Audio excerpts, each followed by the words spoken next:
सुंदर बन के जंगल में पक्षियों की सभा हो रही थी। जंगल के सारे पक्षी एक जगह बैठे हुए बात कर रहे थे कि जंगल में अब के बहुत तेज गर्मी है। सब पक्षी अपना अपना घर बनाने में लगे थे। इधर रानो चिड़िया और मिट्ठू तोता भी अपने घर में बैठे होते हैं।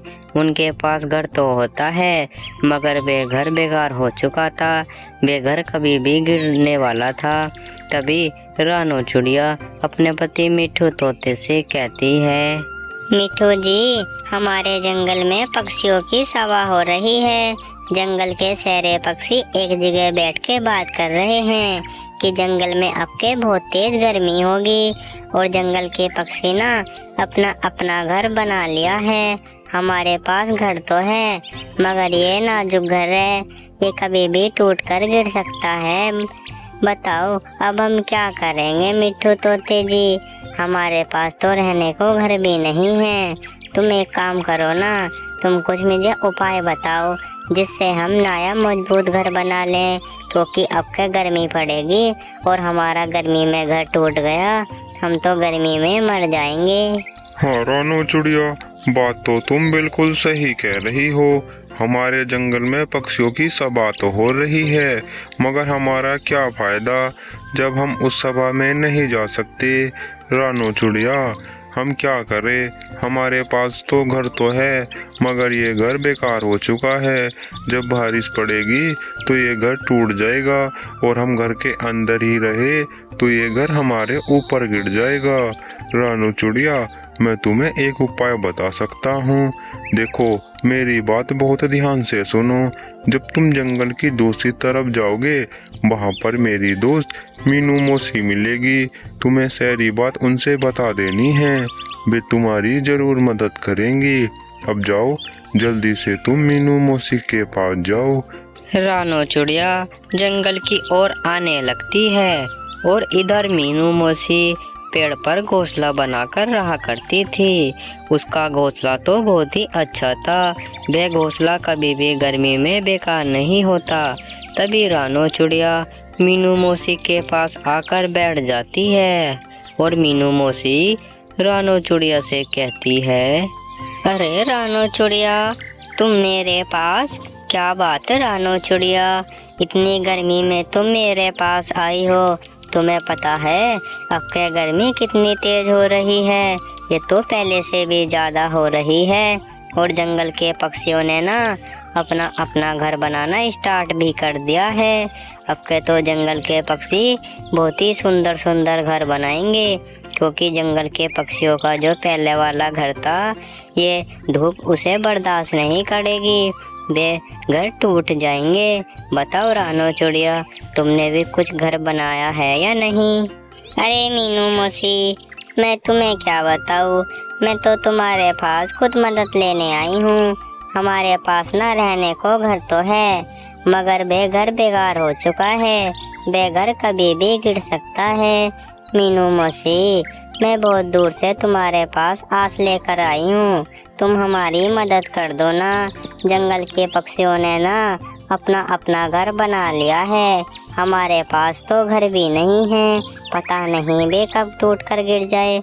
हम दोनों उसके नीचे रहेंगे तो हम मारे जाएंगे। मीनू मौसी, तुम मेरी मदद करो ना। अच्छा तो ये बात है रानो चिड़िया, कोई बात नहीं, मैं तुम्हारी जरूर मदद करूँगी। चलो तुम मेरे साथ ना लाडो चिड़िया के पास चलो, जब हम उनसे सारी बात बता देंगे तो वे जरूर हमारी मदद करेंगी। वे जंगल के दूसरी तरफ रहती है। अब तुम जल्दी से लाडो चिड़िया के पास चलो, बेना बे एक नदी किनारे रहती हैं, क्या पता बे हमारी बात सुनकर हमारी मदद ही कर दे। इधर लाडो चिड़िया अपने घर के बाहर बैठी होती हैं। लाडो चिड़िया के पास 2 घर होते हैं और वे भी बहुत ही प्यारे प्यारे। और घर तो लाडो चिड़िया ने नदी के किनारे वाले पेड़ पर बना रखे थे। तभी लाडो चिड़िया के पास मीनू मौसी और रानो चिड़िया भी आकर बैठ जाते हैं। लाडो चिड़िया मीनू मौसी से कहती है, अरे मीनू मौसी, तुम मेरे घर पर, क्या बात है मीनू मौसी, तुम इतनी गर्मी में मेरे घर पर आई हो? बताओ बताओ, कुछ काम है क्या मीनू मौसी? और ये कौन है तुम्हारे साथ? मैंने तो पहले तुम्हारे साथ इन्हें कभी नहीं देखा, और ना ही ये इस जंगल की लगती है, ये तो दूसरे जंगल की लगती है। मीनू मौसी, तुम्हें पता है आपके जंगल में गर्मी बहुत तेज हो रही है, और जंगल के पक्षियों ने ना अपना नया घर भी बना लिया है। देखो, मैंने भी 1-2 दिन पहले 2 घर बनाए हैं। देखो मीनू मौसी, मेरे घर कितने सुंदर लग रहे हैं। हाँ लाडो बहन, आपके घर तो बहुत ही प्यारे लग रहे हैं, और तुमने तो नदी के किनारे वाले पेड़ पर बना कर रखे हैं। आपको तो कभी भी गर्मी नहीं लगेगी।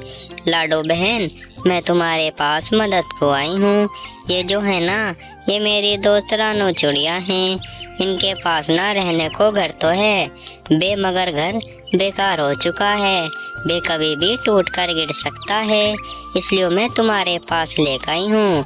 लाडो बहन, तुम इनकी मदद करो ना, जिससे ये गर्मी में अपने नए वाले घर में रह सकें। बेघर तो बिल्कुल बेकार हो चुका है। अच्छा मीनू मौसी, ये बात है क्या? कोई बात नहीं मीनू मौसी, मैं तुम्हारी दोस्त रानो चुड़िया की जरूर मदद करूँगी। मीनू मौसी, अब तुम घर चले जाओ, बाकी मैं इनकी मदद कर देती हूँ। देखो रानो चुड़िया, मैं तुम्हें ना जंगल की दूसरी तरफ लेकर चलती हूँ। वहाँ पर मेरी दोस्त बुलबुल चुड़िया रहती है। जब हम बुलबुल चुड़िया से सारी बात बता देंगे तो बुलबुल चुड़िया हमारी जरूर मदद करेंगी। अब चलो, जल्दी से हम चलते हैं। मीनू मौसी, अब तुम घर की ओर चले जाओ, गर्मी बहुत ज़्यादा पड़ रही है। इधर बुलबुल चुड़िया पेड़ पर घोंसला बनाकर रहती थी। तभी बुलबुल चुड़िया के पास लाडो चुड़िया और रानो चुड़िया भी आ जाते हैं और आकर बैठ जाते हैं। बुलबुल चुड़िया लाडो चुड़िया से कहती है, अरे लाडो बहन, आप मेरे घर पर, आपको पता है जंगल में बहुत तेज गर्मी हो रही है, और तुम इतनी गर्मी में मेरे पास क्या करने आई हो लाडो बहन? और बताओ, घर पे सब ठीक है ना? आपने घोंसले को सही कर लिया ना लाडो बहन? क्योंकि आपके गर्मी बहुत ज़्यादा हो रही है, इसलिए वो जंगल के पक्षी अपना अपना घर और घोंसला ठीक करने में लगे हैं।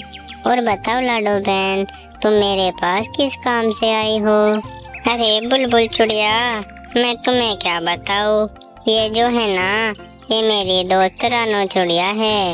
इनके पास ना रहने को घर तो है, मगर बेघर कभी भी टूटकर बिगड़ सकता है। तो ये इसलिए मेरी दोस्त मीनू मौसी के पास आई थी। तो मीनू मौसी मेरे पास रानो चुड़िया को ले गई। मैंने कहा कि जंगल के हम दूसरी तरफ चलते हैं, वहाँ पर मेरी दोस्त बुलबुल चुड़िया रहती है। बुलबुल चुड़िया, तुम इनकी मदद करो ना, जिससे इनके पास भी सुंदर सा और नया घर आ सके। अच्छा, तो ये बात है लाडो बहन, कोई बात नहीं, मैं तुम्हारी दोस्त रानो चुड़िया की जरूर मदद करूँगी। देखो रानो चुड़िया, मैं तुम्हें ना एक छोटा सा कमल का घर देती हूँ। तुम उसे ले जाकर किसी एक बगीचे में रख देना, और जैसे ही तुम अगली सुबह जाकर देखोगे तो वे छोटा सा कमल का घर बहुत बड़ा घर में बदल जाएगा, और वे इतना सुंदर होगा कि आप भी देखकर चौंक जाओगे। वे अंदर से बहुत ही मजबूत होगा और गर्मियों में ठंडा रहेगा। रानो चुड़िया, अब तुम जल्दी से ना ये छोटा सा कमल का घर ले जाओ। इधर मिठू तोता अपने उस पुराने घर में बैठा होता है। उसे बहुत डर लग रहा होता है। तभी मिठू तोते के पास रानो चुड़िया आ जाती है और आकर बैठ जाती है। मिठू तोता रानो चुड़िया से कहता है, अरे रानो चुड़िया, तुम्हें इतनी देर कहाँ हो गई थी? मुझे तो इस घर में बहुत डर लग रहा है। ऐसा लग रहा है कि ये घर अभी गिरा, हम इसके अंदर दब गए तो हम तो इस घर के अंदर ही मर जाएंगे। रानो चिड़िया, तुम जल्दी बताओ, तुम मेरी दोस्त मीनू मौसी के पास गए थे। बताओ रानो चिड़िया, मीनू मौसी ने तुम्हारी मदद करी भी या नहीं? अरे हाँ हाँ मिठू जी, मैं बता तो रही हूँ। जैसे तुमने कहा था ना कि जंगल की दूसरी तरफ चले जाना, वहाँ पर मेरी दोस्त मीनू मौसी रहती है। मैं वैसे ही जंगल की दूसरी तरफ चली गई, मुझे मीनू मौसी मिली। मैंने ना मीनू मौसी से सारी बात बता दी, तो मीनू मौसी मुझे अपनी दोस्त लाडो चिड़िया के पास ले गई। लाडो चिड़िया ने मुझे अपनी दोस्त बुलबुल चिड़िया के पास ले गई। बुलबुल चिड़िया ने मुझे एक छोटा सा कमल का घर दिया और कहा कि इसे ले जाकर किसी एक बगीचे में रख देना, और जैसे ही तुम अगली सुबह जाकर देखोगे, ये कमल का छोटा सा घर बड़ा घर में बदल जाएगा। अब चलो जल्दी से हम इसे बगीचे में रखने जाते हैं। फिर रानो चिड़िया और उसका पति मिट्ठू तोता बगीचे में आ जाते हैं और उस छोटे से कमल के घर को रख देते हैं। फिर रानो चिड़िया मिट्ठू तोते से कहती है, अरे मिठू जी, हमने तो अपने बगीचे में ये छोटा सा कमल का घर रख दिया है। अब हम कल सुबह आकर देखेंगे कि ये घर बड़े कमल के घर में बदलता है या नहीं। अब तुम्हें कल सुबह का इंतजार करना पड़ेगा। अब चलो हम पुराने ही घर में रात को गुजारते हैं। थोड़ी ही देर के बाद सूरज ढल जाता है और अंधेरा होने लगता है। कुछ समय के बाद सूरज फिर से उग जाता है और जंगल के पक्षी चहकने लगते हैं। तभी रानो चिड़िया और उसका पति मिट्ठू तोता उस बगीचे में आते हैं और क्या देखते हैं, वो उनका भी छोटा सा कमल का घर बहुत ही बड़ा घर में हो जाता है। ये दोनों देखकर बहुत ही हैरानी में पड़ जाते हैं। तभी मिट्ठू तोता रानो चिड़िया से कहता है, अरे रानो चिड़िया, देखो देखो, हमारा भी छोटा सा कमल का घर कितना बड़ा हो चुका है और उस पर तो एक चिड़िया भी बैठी है। रानो चिड़िया, अब जल्दी से इसके अंदर चलकर देखते हैं कि अंदर से कितना अच्छा लगता है।